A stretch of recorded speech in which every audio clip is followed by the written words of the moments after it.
আসসালামু আলাইকুম ওরহমতুল্লাহি ওবরাকাতুহ।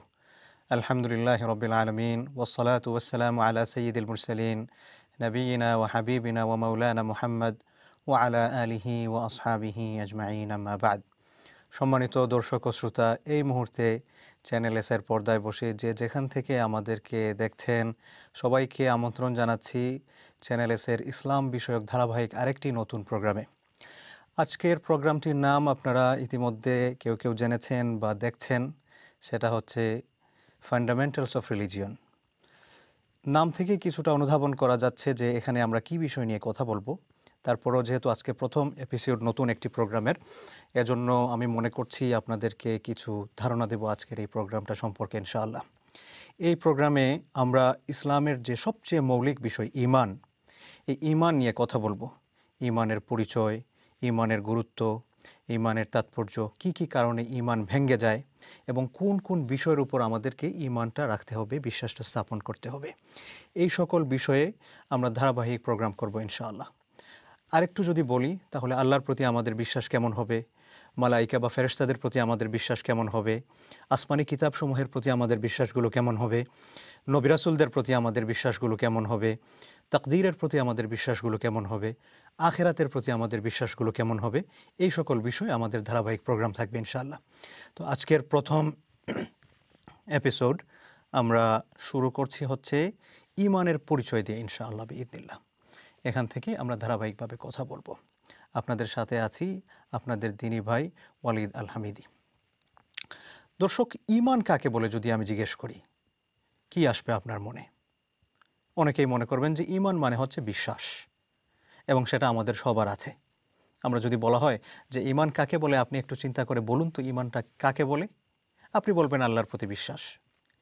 এটা মৌলিক একটা অংশে ঠিক আছে, কিন্তু ঈমানের একটা আলাদা পরিচয় আছে, একটা শর্ট ব্রিফ, আর একটা হচ্ছে আরেকটু বিস্তারিতভাবে ঈমানকে ব্রিফ করা হয়। সংক্ষিপ্তভাবে উলামায়ে কেরামগণ বা স্কলার্স যারা ছিলেন তারা ঈমানের যে পরিচয়টা দিয়েছেন সেটা আমরা অনেকেই জানি যারা ইসলাম বিষয়ে পড়াশোনা করি, যে অন্তরের সত্যায়ন, আরবিতে যেটাকে বলা হয় হচ্ছে তাসদীক বিল জিনান। অন্তরের সত্যায়ন, মুখের স্বীকারোক্তি এবং কাজের প্রয়োগ। তাসদীক বিল জিনান, ইকরার বিল লিসান, আমল বিল আরকান, এই তিনটা পয়েন্ট। প্রথমত হচ্ছে অন্তরের বিশ্বাস, 2 নম্বর হচ্ছে মুখের স্বীকারোক্তি, 3 নম্বর হচ্ছে কাজের প্রয়োগ। তো এই তিনটা বিষয় থেকে আমরা মোটামুটি কিন্তু ঈমান সম্পর্কে একটা ধারণা পেয়ে গেলাম যে ঈমানের ক্ষেত্রে প্রথমে আমার অন্তরের বিশ্বাস থাকতে হবে, দ্বিতীয়ত হচ্ছে আমি যেটা অন্তরে বিশ্বাস করতেছি সেটা আমার মুখে প্রকাশ করতে হবে, জানান দিতে হবে।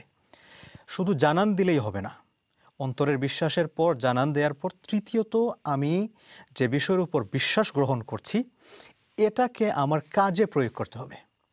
যখনই আমি এটাকে কাজে প্রয়োগ করব, তিনটা বিষয়ের মিলন হবে এক জায়গায়, তখনই গিয়ে ঈমানটা পরিপূর্ণ হবে।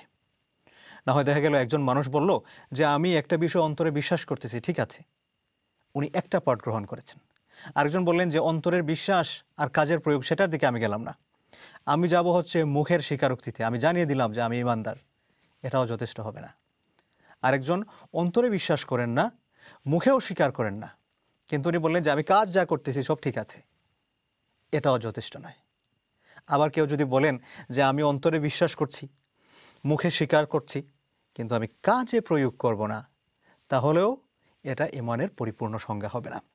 তাহলে এই কথাগুলো থেকে আমরা আশা করি বুঝতে পেরেছি যে ঈমান কাকে বলে বা ঈমানের পরিচয় কি, এই ব্যাপারে যদি জিজ্ঞেস করা হয় তাহলে এখান থেকে আমরা বলবো বা জানার চেষ্টা করব ঈমান হচ্ছে তিনটা বিষয়ের সমষ্টির নাম মৌলিকভাবে।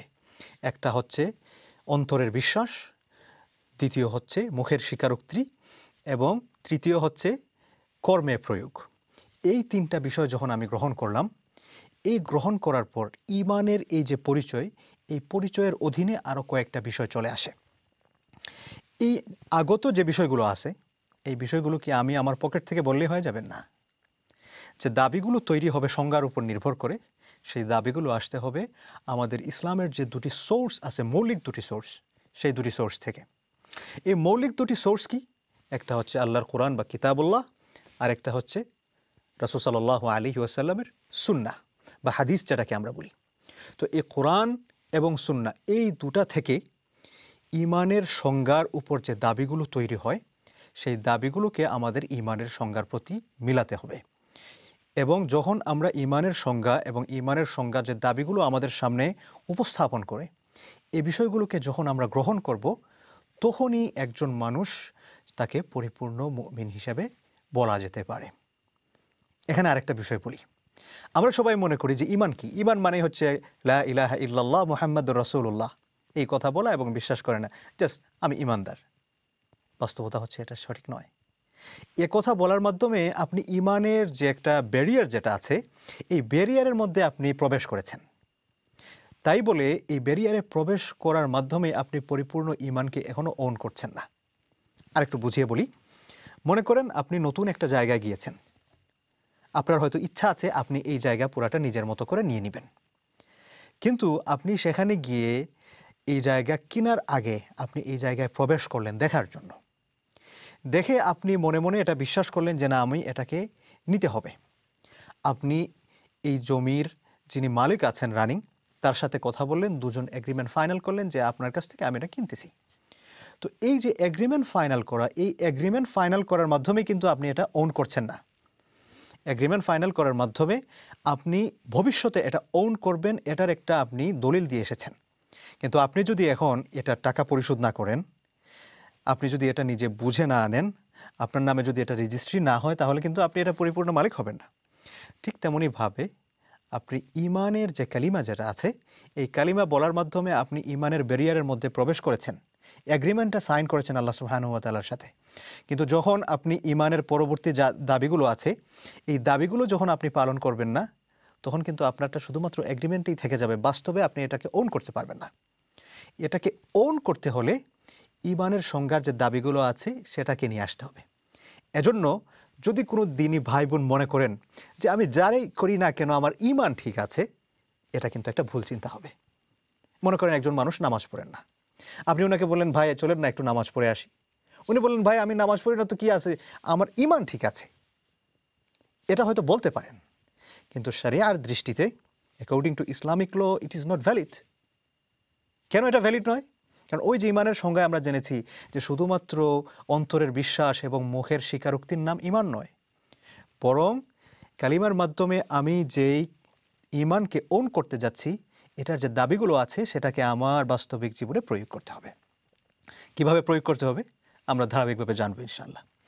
সেটাতে যাওয়ার আগে চলুন কালিমার যে দাবিগুলো আছে বা ঈমানের যে দাবিগুলো আছে, এই বিষয়গুলো সম্পর্কে একটু জানার চেষ্টা করি।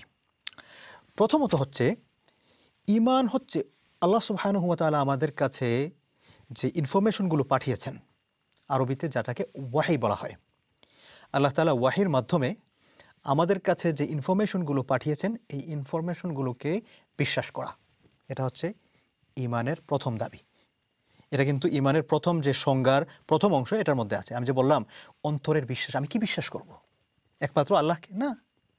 আল্লাহ সুবহানাহু ওয়া তাআলা শুধুমাত্র তাকে বিশ্বাস করার কথা বলেন নাই, বরং আল্লাহ সুবহানাহু ওয়া তাআলাকে আমরা প্রভু হিসেবে, মাবুদ হিসাবে, মালিক হিসাবে, আমরা তার গোলাম হিসেবে, তাকে মালিক হিসেবে, প্রভু হিসাবে, আল্লাহ হিসেবে বিশ্বাস করব। কিন্তু তার পাশাপাশি আল্লাহ সুবহানাহু ওয়া তাআলা আমাদেরকে আরও কিছু বিষয়ের উপর বিশ্বাস স্থাপন করার কথা বলেছেন। এই বিষয়গুলোর উপর যখন আমি বিশ্বাস স্থাপন করব, তখন আমি মুমিন হব। তখন কোন কোন বিষয়গুলোর উপর আমার বিশ্বাস স্থাপন করতে হবে, এটা আমি কিভাবে ডিফাইন করব? এটা ডিফাইন করার একমাত্র সোর্স হচ্ছে যেটা আল্লাহ সুবহানাহু ওয়া তাআলা আমাদের কাছে ওয়াহির মাধ্যমে পাঠিয়েছেন। এখন বলবেন তাহলে ওয়াহি কি? ওয়াহি হচ্ছে দুটি জিনিস। একটা হচ্ছে আল্লাহ সুবহানাহু ওয়া তাআলার কোরআন, আরেকটা হচ্ছে রাসূল সাল্লাল্লাহু আলাইহি ওয়াসাল্লামের সুন্নাহ। একটা হচ্ছে মৌলিক ওয়াহি, আরেকটা হচ্ছে মৌলিক ওয়াহির ব্যাখ্যা। মৌলিক ওয়াহিটা হচ্ছে কোরআন, আর মৌলিক ওয়াহির ব্যাখ্যাটা হচ্ছে সুন্নাহ। অথবা কোনো কোনো স্কলারগণ দুটোকেই বলেছেন, দুটো মিলিয়ে হচ্ছে একটা ওয়াহির পূর্ণাঙ্গ রূপ। অর্থাৎ আল্লাহ সুবহানাহু ওয়া তাআলা আমাদের কাছে যে ইনফরমেশন বা যে আদেশ নিষেধ যেগুলো পাঠিয়েছেন, এই আদেশ নিষেধগুলো কিভাবে এসেছে? কিছু আদেশ নিষেধ আল্লাহ সুবহানাহু ওয়া তাআলা সরাসরি কোরআনুল কারীমের মধ্যে বলেছেন, এবং কিছু আদেশ নিষেধ এসেছে রাসূল সাল্লাল্লাহু আলাইহি ওয়াসাল্লাম কোরআনের ব্যাখ্যা করে অথবা রাসূল সাল্লাল্লাহু আলাইহি ওয়াসাল্লাম নিজে থেকে হাদিস বর্ণনা করেছেন। তাহলে আমরা যে কালিমার সংজ্ঞায় প্রথম যেই দাবিটা আমরা জানতে পারলাম সেটা হচ্ছে আমরা রাসূল সাল্লাল্লাহু আলাইহি ওয়াসাল্লাম এবং আল্লাহ সুবহানাহু ওয়া তাআলার মাধ্যমে আমাদের কাছে যে ইনফরমেশনগুলো এসেছে, এই ইনফরমেশনগুলোকে আমাদের সত্য বলে বিশ্বাস করতে হবে। এবং এই বিশ্বাসে যদি আমাদের ঘাটতি হয় তাহলেই আমাদের সমস্যা হয়ে যাবে। এখন বলবেন কি ইনফরমেশন এসেছে? আল্লাহ তাআলা আমাদেরকে তার ওয়াহির মাধ্যমে জানিয়েছেন তিনি এক, আমাদের বিশ্বাস করতে হবে। আল্লাহ তাআলা তার ওয়াহির মাধ্যমে আমাদেরকে জানিয়েছেন তিনি অদ্বিতীয়, বিশ্বাস করতে হবে। আল্লাহ তাআলা আমাদেরকে জানিয়েছেন তিনি কারো থেকে জন্মগ্রহণ করেননি, কাউকে তিনি জন্মদান করেননি। তিনি জানিয়েছেন তিনি কোনো কিছুর মুখাপেক্ষী নয়। তিনি জানিয়েছেন তিনি এই পৃথিবীর প্রতি অসংখ্য অগণিত নবী রাসূল প্রেরণ করেছেন। তিনি জানিয়েছেন তিনি ফেরেশতাদেরকে প্রেরণ করেছেন। তিনি জানিয়েছেন আমাদের আখিরাত আছে। তিনি জানিয়েছেন আমাদের ডেস্টিনি বা তাকদীর আছে। তিনি আমাদেরকে জানিয়েছেন তিনি আমাদেরকে খাওয়ান পড়ান, আমাদের সমস্ত সব কিছু তিনি নিয়ন্ত্রণ করেন। এ সকল যে সহজ কথা হচ্ছে কোরআন এবং হাদিসের মধ্যে যে সকল ইনফরমেশনগুলো এসেছে, এই সকল ইনফরমেশনকে আমাকে সত্যায়ন করতে হবে। তো সম্মানিত দর্শক ও শ্রোতা, আমরা এ ব্যাপারে কথা কন্টিনিউ করব ইনশাআল্লাহ। তবে তার আগে আমরা ছোট্ট একটা ব্রেকে যাব। ব্রেকের পর এখান থেকে আবারও আমরা কথা শুরু করব ইনশাআল্লাহ বিইজনিল্লাহ। আমাদের সাথেই থাকবেন। আসসালামু আলাইকুম ওয়া রাহমাতুল্লাহি ওয়া বারাকাতুহু।